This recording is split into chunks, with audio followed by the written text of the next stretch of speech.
Salut tout le monde, je suis super contente de vous retrouver dans cette nouvelle vidéo. Je sais, ça fait super longtemps et pour cause, il y a eu pas mal de changements dans nos vies. Déjà, vous voyez le nouveau décor puisque nous avons déménagé. Je suis maintenant en colocation avec ma meilleure amie, son chien et son chat. Et puis, il y a eu notamment une grosse arrivée puisque si vous nous suivez sur les réseaux sociaux, vous avez un petit peu vu, mais je vous présente Charlie. Alors Charlie, c'est un petit chaton qui est arrivé à la maison quand il avait 15 jours, donc ça fait déjà un mois. C'est une amie qui m'a appelée parce qu'elle avait trouvé ce petit chaton dont la mère était probablement décédée. Mais elle ne pouvait pas le garder parce qu'elle était enceinte. Et d'ailleurs, elle a accouché depuis, donc félicitations.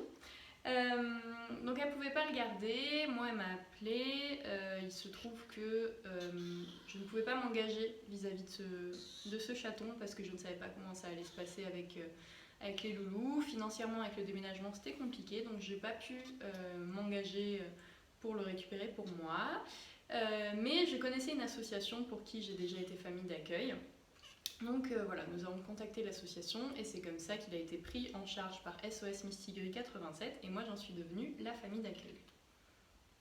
Donc SOS Mistigris 87, c'est une association qui s'occupe de stériliser les chats errants et de faire adopter les chatons notamment. Donc elle se situe en Haute-Vienne. Ils font vraiment du très très bon boulot. Je suis très contente de faire partie de l'association et de connaître toutes ces personnes vraiment dévouées à la cause animale. Charlie, tu te suicides? Il va faire du toboggan. Attention, attention, attention. Tu veux nous faire un bêtisier pour la vidéo, toi? Il ne sait pas, il hésite. Charlie, je peux pas parler quand tu fais n'importe quoi.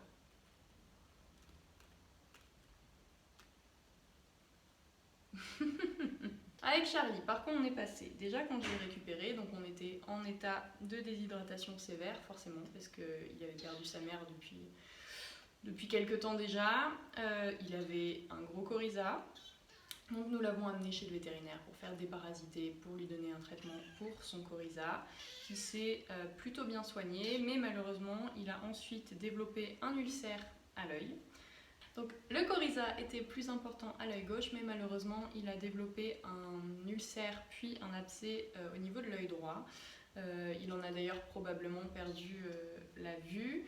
Donc on a eu très très peur parce qu'il se trouve qu'il y avait une grosse infection et que sur un chaton de cet âge-là et surtout de ce poids-là, eh bien, on ne peut pas opérer. Donc très clairement il a fallu faire un traitement intensif pour espérer que ça ne s'infecte pas plus que ça ne l'était déjà pour éviter une opération très coûteuse ou qui aurait été très très dangereuse pour lui.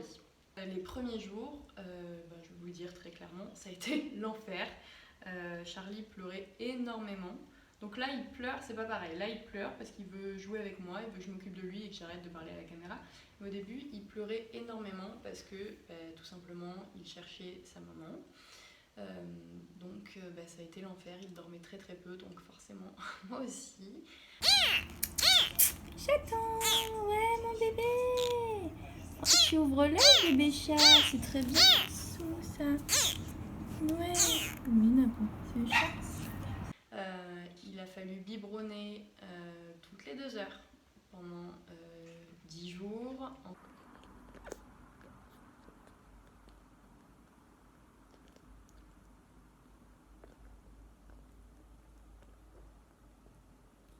Ensuite, on a espacé un peu, je pense que tu vas nous faire rire là si tu fais ça. Ensuite, on a pu espacer un peu, mais pendant 2 à 3 semaines, je n'ai pas énormément dormi. J'étais un petit peu en manque de sommeil. Autre difficulté qu'on a rencontrée, c'est que moi, vous le savez, j'ai 2 chiens, dont Ouria, voilà, qui vient d'aboyer, qui n'est pas très très fan des chats. Je ne savais pas du tout comment ça allait se passer. Et Napo, que je connaissais pas du tout vis-à-vis des chats, enfin je connais par rapport aux chats de mes parents, mais là je savais pas comment un chat dans son foyer allait s'intégrer. Au final, Napo l'a pris très très vite sous son aile, ça a été un super tonton. Bon maintenant il lui lâche pas trop la grappe, donc faut un petit peu gérer parce que Napo est très très protecteur avec lui et veut beaucoup l'éduquer, donc maintenant il faut un peu laisser faire les choses et le laisser faire ses découvertes. Ouria, c'était super compliqué, comme ce que j'avais prévu. Elle était très très excitée, elle maîtrisait pas du tout son excitation par rapport à Charlie.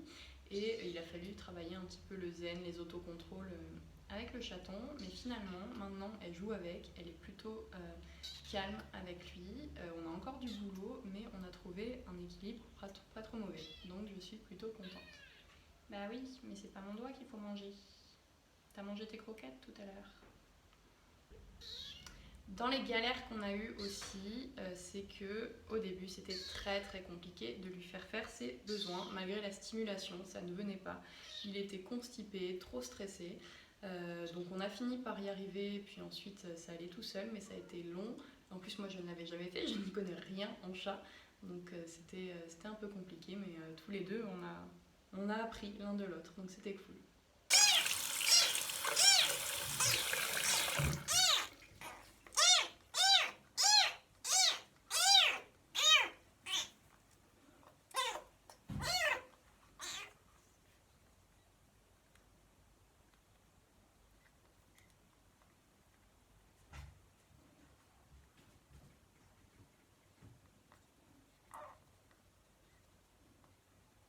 On a eu aussi, et on a toujours une petite galère, c'est que Charlie est très petit, on galère au niveau de la prise de poids, il a un gros retard de croissance.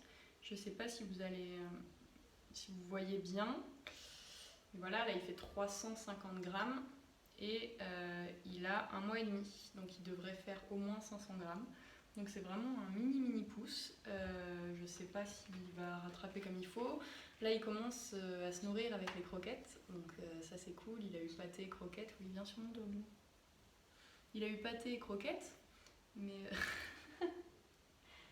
donc ça le fait un peu prendre du poids. On continue le lait bien sûr, mais voilà, on a un petit retard de croissance.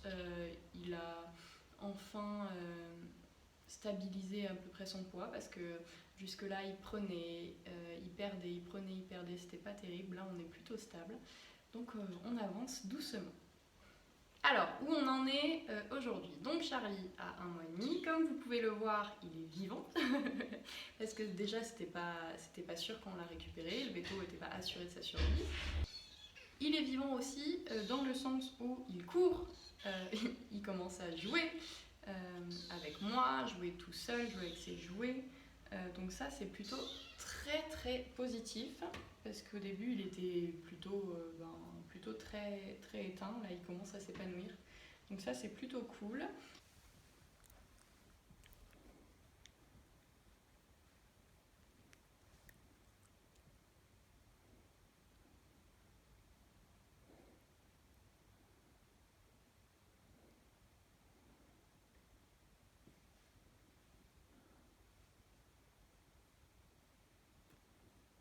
Il commence à manger des petites croquettes mélangées à du lait. Jusque-là, il n'arrivait pas à boire dans la gamelle, mais ce matin, il a réussi à boire du lait dans sa gamelle, donc ça c'est super cool aussi. Donc voilà, on avance. L'œil commence à aller beaucoup mieux, la surinfection est partie. Il n'y a plus de pus qui sort, il n'y a plus de sang injecté dedans, il y a seulement un œil voilé, donc je pense effectivement qu'il sera borgne. Mais on a quand même beaucoup avancé par rapport à rien qu'il y a une semaine où on était toujours très inquiet. Donc je ne vais pas dire qu'il est propre, mais il fait dans la litière. Est-ce que c'est stable, est-ce que c'est pas stable, on verra. Pour l'instant je le mets en situation de réussite, donc je lui propose moi-même la litière, mais la nuit je sais qu'il le fait tout seul, donc ça c'est assez chouette. Et puis on a trouvé un équilibre avec mes chiens, avec le chaton. Ils sont plus délicats avec lui, ils font plus attention. Donc bien sûr, je ne laisse pas tout ce petit monde tout seul sans surveillance, mais moi, je peux moduler leurs attitudes, gérer un petit peu, et ils commencent à se gérer en autonomie. Donc c'est vraiment un super point aussi. Puis Charlie commence à jouer avec Ouria, à comprendre un petit peu plus, ils arrivent un peu mieux à communiquer, donc c'est vraiment super. Être famille d'accueil, je voulais vous en parler un peu parce que je sais qu'on en cherche, que ce soit dans notre asso, que ce soit dans toutes les assos. Je vais vous parler de famille d'accueil chat parce que là c'est le sujet. Oui, on en a besoin. Après, c'est quelque chose qui demande vraiment du temps, notamment si c'est des chatons aussi jeunes sans maman. Si c'est des chats adultes ou si c'est des chatons avec maman, c'est différent parce qu'ils peuvent se gérer plus ou moins en autonomie quand vous allez travailler par exemple. Mais là, très clairement, il fallait biberonner au début toutes les 2 heures, puis toutes les 3 heures, toutes les 4 heures. C'est clairement incompatible avec certains boulots. Donc moi, ça va que je suis enseignante et du coup, je suis en vacances, donc j'ai pu le gérer. Mais voilà, c'est quelque chose qui demande du temps, de l'investissement en énergie. Parce que franchement, j'étais vraiment épuisée. Demander à mes copines qui sont parties en vacances avec nous, franchement, à un moment, je n'en pouvais plus de me lever toutes les nuits, tout le temps. Ensuite, ça demande aussi beaucoup d'investissement, d'amour, parce que moi, j'y suis allée sans aucune retenue. Je lui ai donné tout ce que j'avais parce que fallait bien qu'il ait une raison de se battre et une raison de survivre. Donc, j'ai donné tout ce que je pouvais. Et c'est fatigant de donner aussi sans compter, notamment quand on sait qu'on n'est que famille d'accueil et que les petits chats sont destinés à repartir après.